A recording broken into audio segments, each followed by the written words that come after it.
So I am Timandra Hartness. I am chairing this session. Could AI break the productivity impasse, like by getting chairs to the right room on time? Answer clearly yes. We have a great panel, and we have an hour and a half to discuss this. So hopefully we will answer the question by the end of the session. So productivity, UK productivity is obviously recognised to be a continuing problem, and one of the solutions that's offered to this is that we use more technology, in particular AI, which is very much all the rage. So we've got a great panel of people with, I think it's fair to say, a range of views on this. And then, as usual, we'll come out to the audience and get your opinions. I'm going to use the old-fashioned coloured cards technique here. I'm afraid so, yes. So just to tell you, because I may have to use this on you as well. When somebody on the panel or in the audience has a minute left to speak, I will show the yellow card. Have we got that, panel? And when it's time really to shut up and stop speaking, I will use the red card. And as I say, people from the audience, we encourage contributions. Don't have to disguise them as a question. But if you go on for too long, then you will get a red card. Everyone else will see it, and I'll expect you to shut up and sit down. Good. Glad we got that clear. Okay, so I'm going to introduce the panel in the order in which they'll speak. And then I'm going to ask them to speak for 6 or 7 minutes each. And then we will come out and widen the discussion to all of you. So from my far left, as usual, geographically rather than politically, we have Tom Buick, who is the Visiting Professor of Skills and Workforce Policy at Staffordshire University and a Fellow of the Royal Society of Arts. As usual, I'm not going to give you the entire biography, which is on the website. Next, we are going to hear from Donald Clark, sitting on my immediate left. You may have heard him make a very good contribution in the session this morning about technology. He is a learning tech entrepreneur, an investor. He's fought 40 years in tech. He says in a very charmingly handwritten update to his biog, he's the author of Learning in the Metaverse and the founder of various things. He says it's a book on AI. Learning in the Metaverse, a book on AI. There you go. Next, we're going to hear from Andrew Orlovsky. Is he Orlovsky or Orlovsky. It is Orlovsky. Good. I had that sudden panic. Have you been saying someone's name wrong all these years? In polls say it both different ways. You can't get them to agree on anything. Okay, so apart from polls, it's Andrew Orlovsky, who's a writer and a critic, a business columnist, The Daily Telegraph, and has been writing very interestingly on technology for a very long time. And then finally, we're going to hear from Dr. Norman Lewis, who again made a great contribution in this morning's session on technology. He's a visiting research fellow at MCC Brussels and the co-author of Big Potatoes, the London Manifesto for Innovation. But really, that's a very tiny fraction of his long career in technology and innovation. And also, he has got a great Substack called What a Piece of Work is Man. So if you like listening to him here, I recommend you go and read that. Subscribe. It's like a walking subscribe button. So there you go. So start us off with your 6 to 7 minutes on, is AI going to solve the productivity impasse? Tom.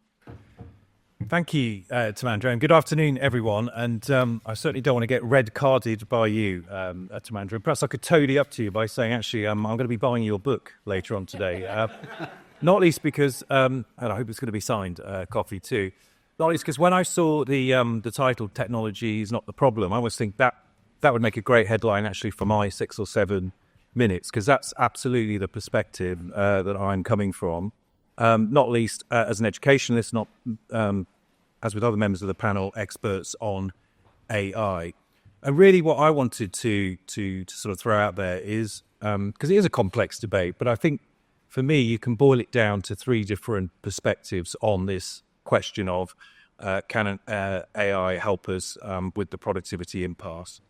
I think in broad terms, what you'll come across are what I would describe as the utopians on this subject. Then there's the technology pessimists, and then there's sort of where I am on this debate, which is the rational optimists. And I'll say something about each of those groups. And I actually think, by the way, we need all 3 of those groups in this debate. I'm not sort of making a normative judgment that one's got better answers than the other ones. But, let's start with the utopians. I mean, in a sense, this idea of creating a society in which essentially technology eradicates the need for physical labor of any kind is not new. You know, Thomas More was writing about this in 1513. In fact, he invented the term utopia. That's where it comes from. Not many people actually would put that very sober post-war or neoclassical economist John Maynard Keynes in the utopian camp. But actually, if you read his 1930 essay called Economic Possibilities for Our Grandchildren, so essentially he's talking about many of us in this room. I'd certainly just about qualify for being a grandchild of that generation. But what Keynes talked about in that 1930 essay was that by 2030, he believes that a combination of compound interest, obviously his great theories on money, but also productivity would result in us having a 3-hour day. And in fact, what Keynes was really concerned about in 1930 was the extent to which that productivity dividend would result actually in us as a species, as human beings, fearing the dread of not really having enough work to go around, and therefore wondering what we would do with our leisure time. And what's interesting, since these groups aren't necessarily mutually exclusive, is then you get into the post-war sort of economists and, you know, what I call the technology pessimists. And actually a very good example of that, I recommend his book, Daniel Susskind, who wrote A World Without Work just a couple of years ago. And his sort of central thesis really is that AI and technology and automation will be so fundamental in terms of its transformation that we need to start thinking now about policies for dealing with that world without work. And like a lot of academics, actually, from Suskind's worldview, his prescription, which I don't agree with, that he arrives at, is that the answer to that world without work is a universal basic income. That's basically where he gets to. And then there's this third group of a sort of rational optimists that take the long view, as I do, which is, first of all, this idea of technological unemployment is not new. You can go right back to, the invention of the stocking frame and William Lee's machine. It had 2,000 moving parts. It was actually first industrial revolution, so it wasn't fully yet part of what we now call the commodity labour market. But, that's where the word Luddites, where this idea of smashing up these machines comes from. And you see it actually throughout the whole post-war literature, and I've just I've got a book coming out. In fact, I'm going to plug my book now. I've got a book coming out next year on skills policy and the future of work, and I've spent far too many hours in the records office at Kew, reviewing actually a lot of the primary source evidence of this issue about technological unemployment. It comes up time and time again, this idea that automation, it was automation in the 50s and 60s, it was the microprocessor in the 70s, and now, AI is just the latest iteration of that. And the thing is, and I'll wrap up now my comments on why I'm a rational optimist, is that it seems to me that with every major economic transition, particularly those that potentially bring in GPTs, these general purpose technologies, 2,600 years ago in the Iron Age, horses were the main mode of transportation for our own bipedal species, and that didn't change, right until the great horseshit crisis in New York and London of 1890, when seriously, planners there worried about what they would do with the equivalent of 4 feet of manure that was coming into these metropolitan areas. Within a decade, the petrol combustion engine steam just before that put an end to that particular crisis, and that's really where I come from in terms of this technology debate. We just don't know. We can't predict the future. We certainly can't predict the jobs. And I'll just end on this final story, because I was an advisor just across the road at the Department for Education in the early 2000s. And I never forget being invited to a seminar in Downing Street called Skills and Lifelong Learning, the Future. And it was in 2002. And it was obviously before Mark Zuckerberg's creation of Facebook. It was before the iTunes iOS platform was invented. And here are all these great economists and others, decision makers, educators have been invited to a meeting with, say, Tony Blair, to discuss what the jobs of the future would be. And we could never have predicted what was just around the corner with social media, with AI. And here we are 20 years on, and 3% of the British labour force relies on or is related to that technology, i.e. jobs in social media, marketing, digital marketing. No one could have anticipated that just 20 years ago. The iOS platform that obviously has an ecosystem of app developers, that employs in Britain today 440,000 people. That's more than we had people working in the coal industry in the 1970s. And that's really my point about, this idea that technology drives unemployment is not a thesis, in my view, you should entertain. Thank you. Thank you very much, Tom. Good. It's always nice to start with a bit of optimism. Are you going to keep us optimistic, Donald? Off you go. Yeah, good afternoon. Yeah, well, I've worked for 40 years in tech, and the last 10 years exclusively in AI. But I wouldn't call myself a tech utopian. I really hate crypto. Absolutely hate it. I hardly use my smartphone. Nevertheless, in my 40 years, I have never seen anything like this. I've never seen anything like this because most of the most valuable companies on the planet right now are AI companies. And if you think this is going away, think again. And we've been through this before. So we had, in the US, about 1800, you had 75% people worked in agriculture. It's down to 1.2% by 2000, but we've a 500% increase in productivity. Massive shift over 2 centuries, though. This one's going to happen much, much quicker. The same is true in manufacturing, by the way. As manufacturing output goes up, by and large, times 5, you get a fall in the need for labor. It's massively efficient through automation. And the same will happen to white-collar workers, and I know that because it's happening.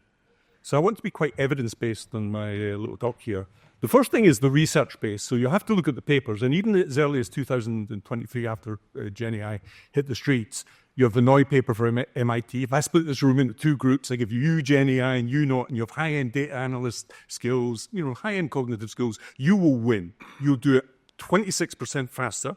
In fact, the Noy paper was 0.8% standard deviation faster, which is amazing. You're much faster. Not only that, your quality will be much higher than these guys. That was 0.4 standard deviation, which is still really significant. Then along came the Mollick paper, sample 700 odd people, high-end consultants, medical people, and so on. Same thing, you split the room down the middle, you get a much faster completion rate over here. Not only that, the quality of output is higher. It's not doing it faster, it's doing it better. And then generally in knowledge workers, the Cambon paper after that shows a general minimum sort of 26.7-ish sort of increase in productivity. But the range here is often 20 to 70%. This is not 1 or 2, 3%, 20 to 70% because it happens in seconds. And you've all had that holy shit moment on when you're using AI and goes, that would have taken me 4 hours. And it just happened in seconds. Now just multiply that. So we have the academic, by the way, the steam engine only gave us, about the 1800s, only gave us about 22% increase in productivity. This is way beyond that. And of course, within a year or so, and it's individuals doing it. We didn't all buy a steam engine, during the Industrial Revolution. But what about the real world? Well, let me give you a really interesting example. One of the most, I think, the greatest single example of productivity in the history of our species took place through AI in this city in 2020. And Dennis Hassabis got a Nobel Prize for this. There are 200 million known proteins. He wrote an algorithm with a team which actually solved that problem, and it's in the free database. You can go and look at this. 200 million. It did take about 1 to 4 years to establish the 3D structure of a protein historically. Okay, so do the maths. That is centuries of saved research. Not only that, all those researchers can concentrate on curing cancer, and indeed they used those protein structures during the COVID period as well. So do you need any more proof? Even just that one example. Centuries of research time saved in productivity. Let's go to the sector level, because the future's here, but it's unevenly distributed. So it's big in tech, it's big in pharma, it's big on SMEs. Small companies use this stuff all the time because they don't want to hire people. They're short of money. And the law is another one, although there is a situation who doesn't trust it in the law. But again, the research at the sector level, if you look at programmer productivity, which is my game really in the tech world, it is quite astounding what has happened here. The first paper was due in 2024 early here, as a general 4,900 coders, about a 26% increase in productivity. Then you have Amazon coming in, who saved 4,500 developer years in updating their code. If you run a big company, you've got lots of legacy code. Banks have really crap code. You're looking after your money. At some point, you have to upgrade that. It's incredibly expensive, and it takes years. We have in Amazon saving $260 million, and they do it in record time with hardly any code changes, because a lot of it is automated. Okay? So even in the real world, we see example in the very famous paper on the law, where again we split two groups, lawyers plus ChatGPT. You guys absolutely hammer these guys over here in terms of the speed. The speed is remarkable. I don't know if you've ever used a lawyer. It costs you a lot of money, and they're incredibly slow. Now imagine a legal decision that takes seconds, because the interesting thing about this academic paper in the conclusion, it said it was 98.97% faster than a human lawyer. If that's not productivity, I really don't know what is. So I think even in these domain-specific areas, because AI has moved into much more sophisticated systems where the provenance of the data and the information comes back through to you through RAG techniques and all sorts of things that we needn't go into today. Pharma and healthcare is another amazing one. A paper just published, which I really love, by Go, which compared doctors plus normal resources, doctors plus ChatGPT, and a third group, just ChatGPT on clinical decision-making. Now, what shocked people here is everybody, all the academics put this in the foreword of the paper, they thought that the doctor plus ChatGPT would win. ChatGPT on its own trounced the other two. Now, this is interesting. A doctor has about a 5% misdiagnosis rate if you go to your GP. That sounds worse than you say 1 in 20. 1 in 20, okay? Now, if you get, and I think we're getting very close, to ChatGPT or another AI system giving you 1 to 2%, you'd be a fool to go to your doctor, especially if you're an older man where the common misdiagnosis is reflux versus heart problems, because you can die. So I think it's a qualitative shift in terms of productivity as well. And of course, we have things like radiology, pathology, which are already being sort of supercharged with this stuff. So really just to end on one big thing here, the thing that's amazed me about this technology is its ubiquity.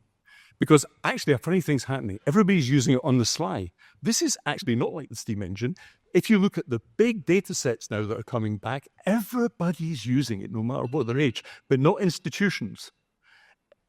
University faculty, your bosses are all holding the fort because their jobs are at risk here. Ask anybody who's 14 in a school.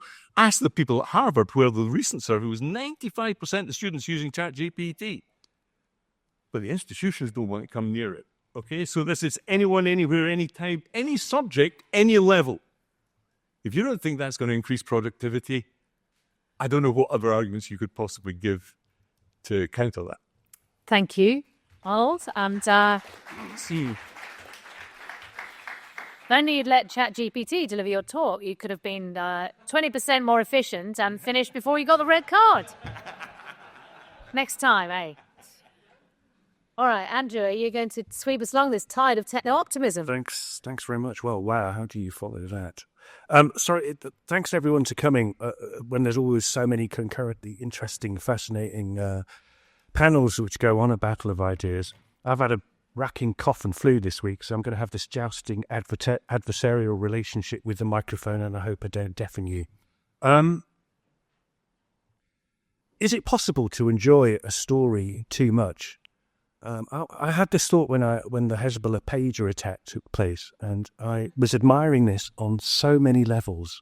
the sophistication of it, the social engineering, the pinpointing.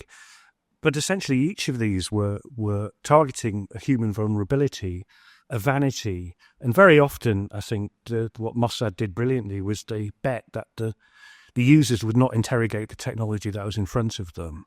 And I've got so I took a great guilty pleasure from that. I'm sorry, it's a very bad person to admit it. But I've enjoyed AI, writing about AI enormously. And I think over almost 70 years, artificial intelligence has given us the same kind of insight, a lesson into human gullibility and vulnerability.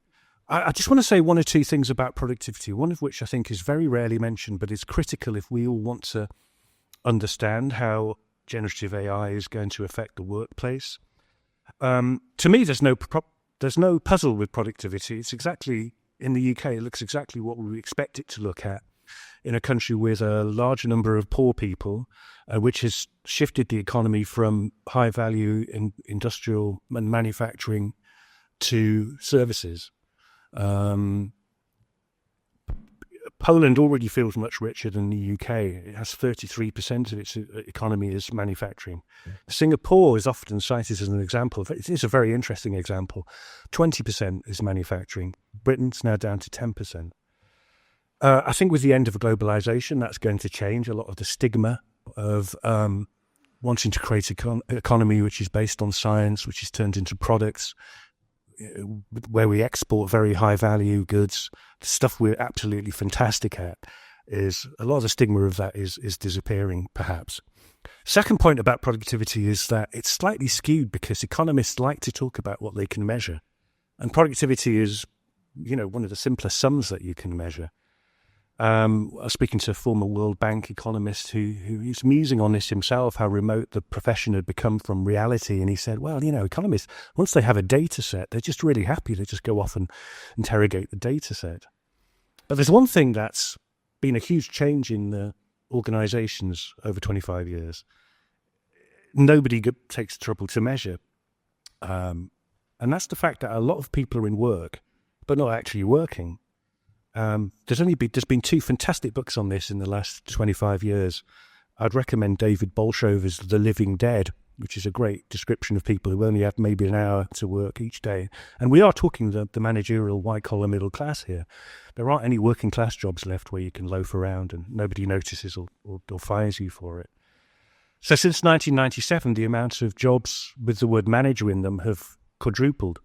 We have 400,000 people working in HR. That's only slightly less than work in agriculture. We have huge areas, corporate communication, of regulation and compliance, even software development, teams with nothing to do but to reinvent the wheel. Elon Musk has showed that you can be more productive with a tenth of the staff. Now, I think this is. So some sociologists predicted this a while ago, that there would be people who aren't really bright enough to do the hard thinking that you need in an advanced technological society, but are too status conscious to get down and work in services. It's just sort of beneath them. Now, I think that final point is really, really crucial. The productivity figures that we get are kind of meaningless because nobody's measuring the amount of idle time or empty labour that is taking place in larger organisations. And into this world comes essentially a tool for faking it, for fooling your boss that you're busy when you're not busy. And if you doubt me, in May, Microsoft started marketing Copilot on the basis that it was brilliant for deceiving your boss. An ad suggested that you can attend 3 meetings at once, and you can turn 150 pages of text into a 5-minute presentation. Where's the productivity gain in there? The answer is there isn't any. You're just paying an additional fee to Microsoft or Google for that tool. Now, there's fascinating moral discussions beyond this panel discussion to have. What happens when you unleash a tool, which is essentially rewards the diligent and the deceptive employees and punishes the honest and the hard-working employees? What happens in that workplace? But my conclusion here is that sociologically, I'm often asked what's going to happen with AI. And I think this kind of sociological battlefront between managers who are aware of this and do something about it is absolutely critical, because we essentially have two welfare states, right? We have the one that pays benefits that the taxpayer pays for. Then we have the system of corporate welfare, if you like. It's a job creation scheme for the middle class. That's paid for by the consumer. Where does productivity fall out if you give people a tool for faking it, essentially? Now, it all comes down to what the managers want to do. In many large firms, at the end of the year, if there's a budget, they ask for 10 more because it's a status thing to have more employees in your department. Managers who run those kinds of places don't really care that their staff are not productive. Again, generative AI doing this or that doesn't really matter. That is the big picture. I just want to finish with a quote that Mark Benioff said a couple of years ago. I mean, I don't think there's any doubt now that the bubble is bursting. It's a case of how much splatter we're covered with as it bursts. There's no competitive moat for the products. There's no business model for it. I mean, I'd love it. I kind of have it myself running in the background. And it does sort of tickle me that every time I produce silly picture on Twitter, like the lights flicker down the eastern seaboard of the United States as the lights go out. There's no business model. It's nice, but most of it is going to be shaken out. And is it going to take down the economy? Most of the rise in equities is entirely down to AI. Once the commercialities which are now being seen come in, how much does it affect the rest of the system? But Mark Benioff, the CEO of Salesforce, said on Thursday, it's in a tweet, he said, well, the co-pilot trials have come in now, and this is what I've been hearing all year. It's spilling data everywhere. There's absolutely no... If I've got 20 seconds, I'll find the quote because it's so good. Mark Benioff, it's disappointing. It doesn't work. It doesn't deliver any level of accuracy. And this is not an academic study, by the way. This is what we're all being told. Spilling data everywhere, and customers are left to clean up the mess. And then they're told to build their own LLMs. Yeah, I'm finding that a lot. There's a huge fallout from this. It's not the AI that we were promised. Once we start go down from abstract discussions of what AI could do down to what the one in front of us actually does do, I think we hit with an enormous reality check. And I haven't even begun to mention the externalities of open information systems on the web being poisoned, the cleanup costs, and so on. So I hope I'm not a pessimist, but a realist when it comes to technologies that deceive us. Thanks. Thank you very much, Andrew. So there we've had nuanced optimism, wild optimism, realism stroke pessimism, depending on your outlook. So Norman, what have you got for us? I think I've got rational, realist, optimist. That's what everyone thinks. Go on, off you go. Well, thank you.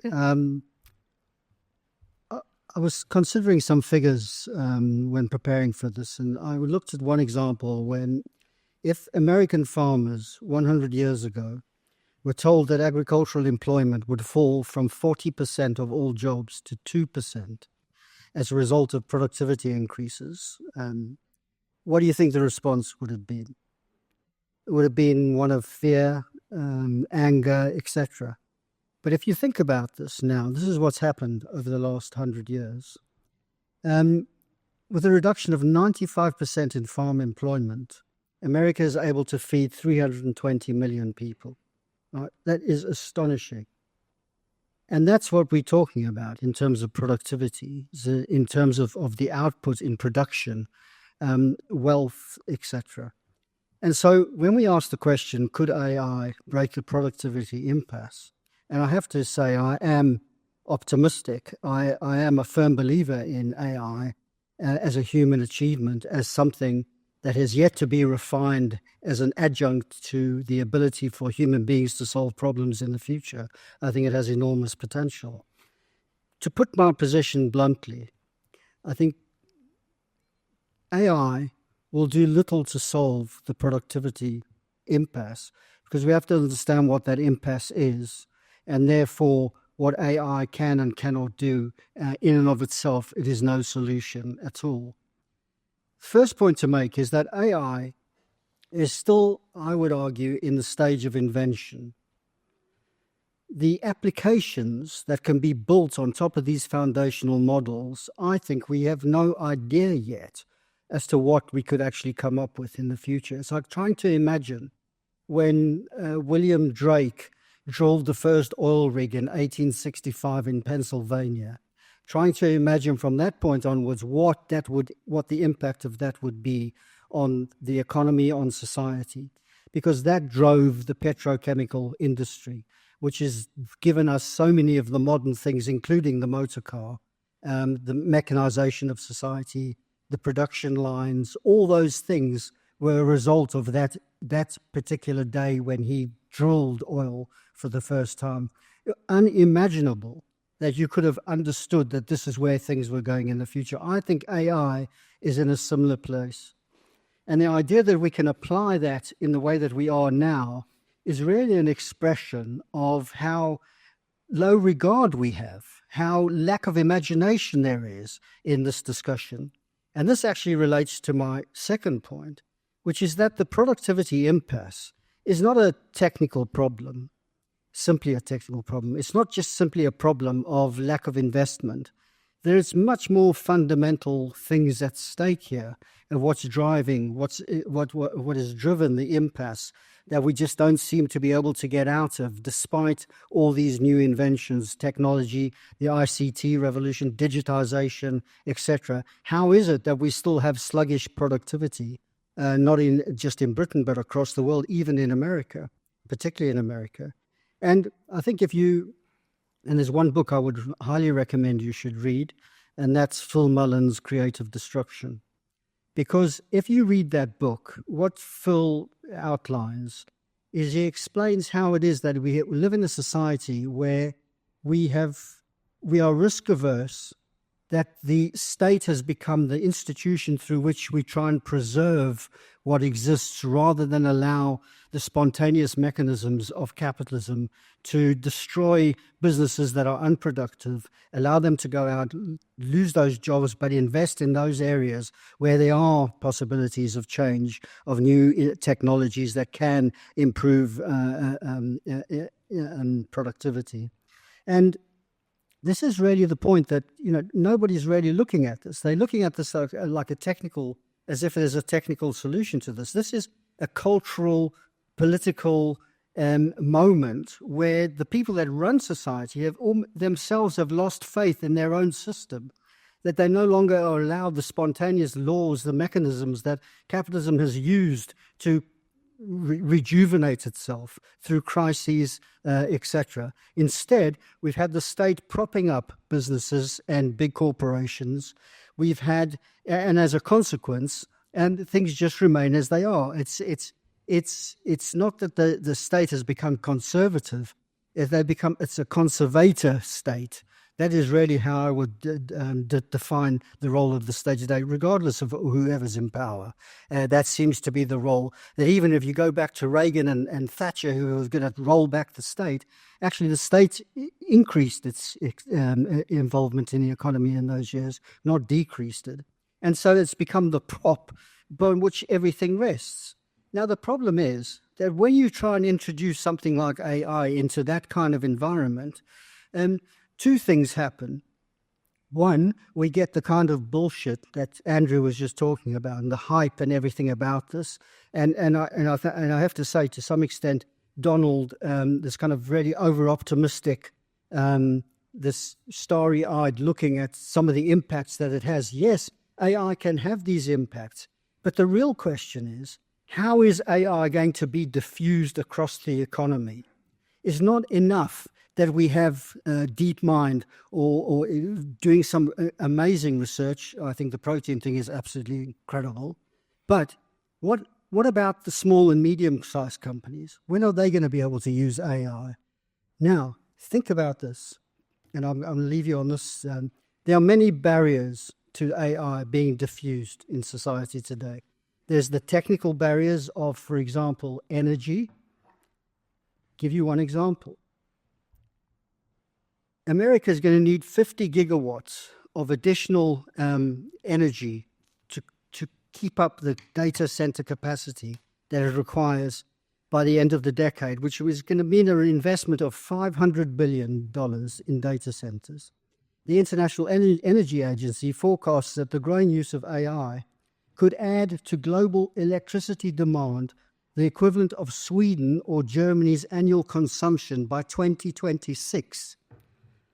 Think about that for a minute. Here we are in Europe, and everyone's going on about the Green Deal, and we're cutting back on energy, and we're not using atomic energy. There's not going to be energy that's going to fuel the data centers that will enable the AI companies to be able to provide this as a service financially to the rest of the economy, where the people will be able to buy this as a service, where you'll be able to access ChatGPT, but for numerous different tasks in the future. So there's a real problem there. And the final problem is regulation. We are regulating foundational models before we even know what they're going to be able to do. If you look at the EU's Artificial Intelligence Act, it has already ring-fenced areas that cannot be touched, but because it might produce harm. So what I'm actually saying is that AI's potential, because of this cultural moment that we're in, this risk aversion, AI potential is already being held back.